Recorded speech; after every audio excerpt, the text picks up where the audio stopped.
esse vídeo é para quem nunca teve contato ou para quem está aprendendo a utilizar algum framework baseado em XAML, como por exemplo o WPF, o UWP, o XAML Informs, dentre outros, tá? Para quem não sabe, XAML é uma linguagem baseada em XML que permite a criação de views para aplicações, no caso, permite a criação de views de forma declarativa. Ou seja, você não precisa saber nenhuma linguagem de programação para conseguir criar uma view. Você só precisa declarar os elementos e a view vai ser criada automaticamente. E a linguagem XAML tem um recurso bastante interessante chamado de data binding. Esse recurso frequentemente é utilizado na implementação do padrão de design MVVM, ou Model View View Model. O Model View View Model é um padrão que permite a separação de equipes, basicamente a separação entre equipe de designers e equipe de desenvolvedores, ou seja, você não precisa ter desenvolvedores na sua equipe de designers para que eles consigam criar uma view, testar e etc.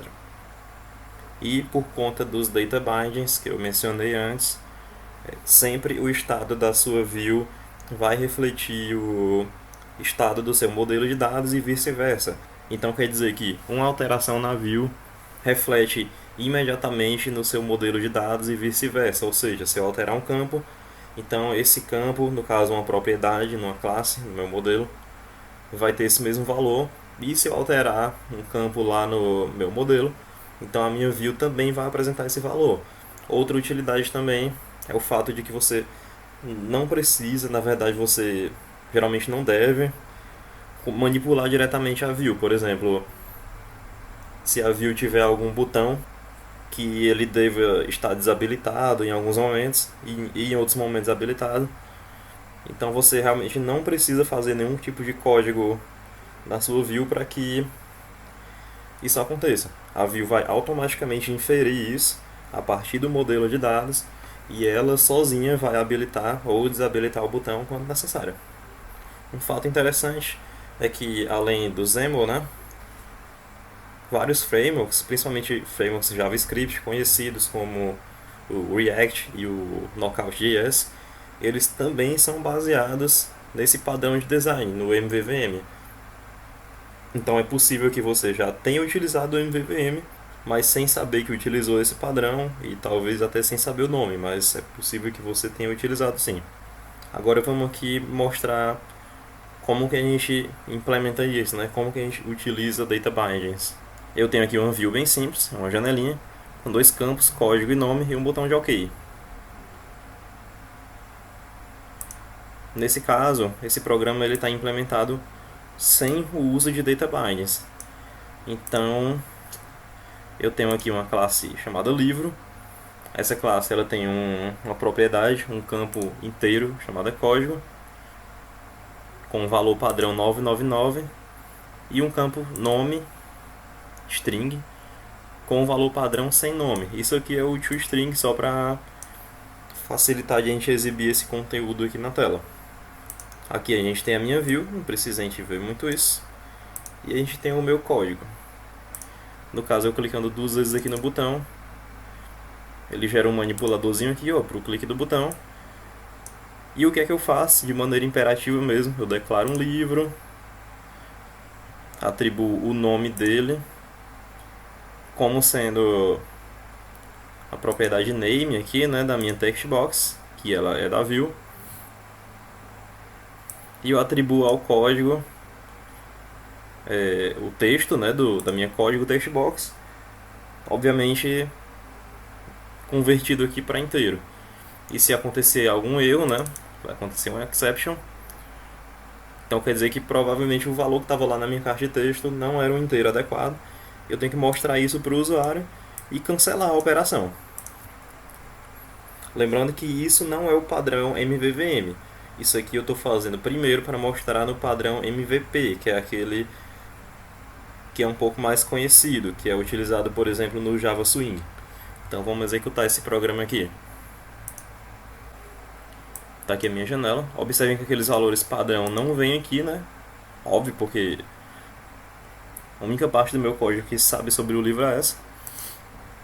Então vou colocar aqui um código 12, nome do livro, meu livro. E pode ver que funcionou, né? Se eu colocar aqui algum código inválido, ele vai cair nesse meu código, ele vai apresentar código inválido. Esse aqui foi aquele padrão mais tradicional, foi o MVP, só lembrando. Como que a gente faz para pegar isso aqui, né? E transformar no padrão MVVM? Eu vejo aqui onde está a minha classe livro.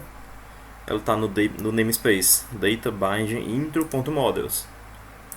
Então o que eu quero fazer para dizer que a minha view está ligada a esse modelo aqui? Eu venho no código XAML da minha view, eu adiciono o namespace aqui, ó, xml ns models, ou um nome qualquer.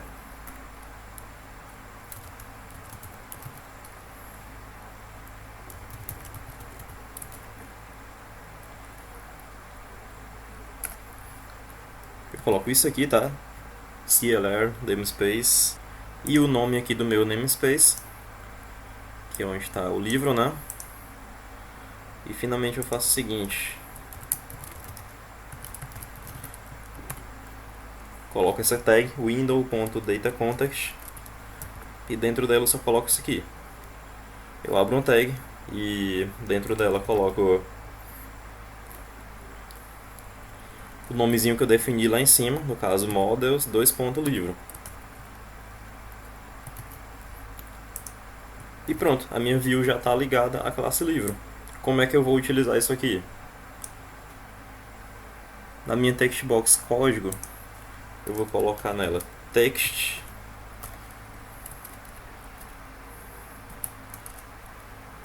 e o valor eu vou colocar aqui entre chaves binding código, que isso aqui já é uma propriedade lá da minha classe livro, que o editor já pegou aqui para mim. E vejam aqui que ele já mostrou o valor padrão em tempo de design mesmo. Mesma coisa para o nome. Text binding nome.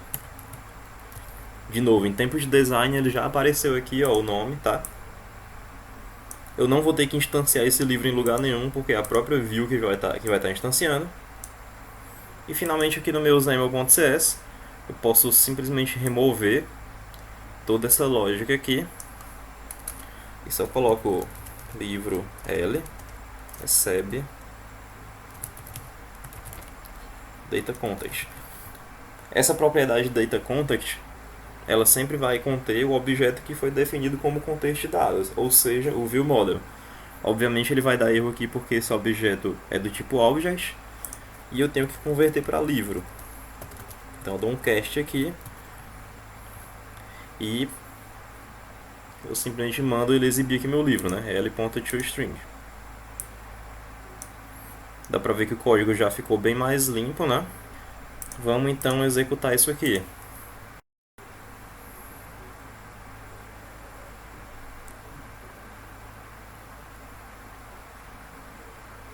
Olha só, eu executei o meu programa.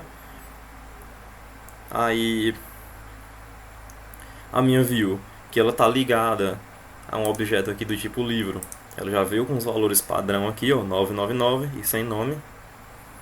Então se eu der um OK, então ele vai se comportar exatamente igual ao outro programa, só que com bem menos código e tudo de maneira bem mais automática, né?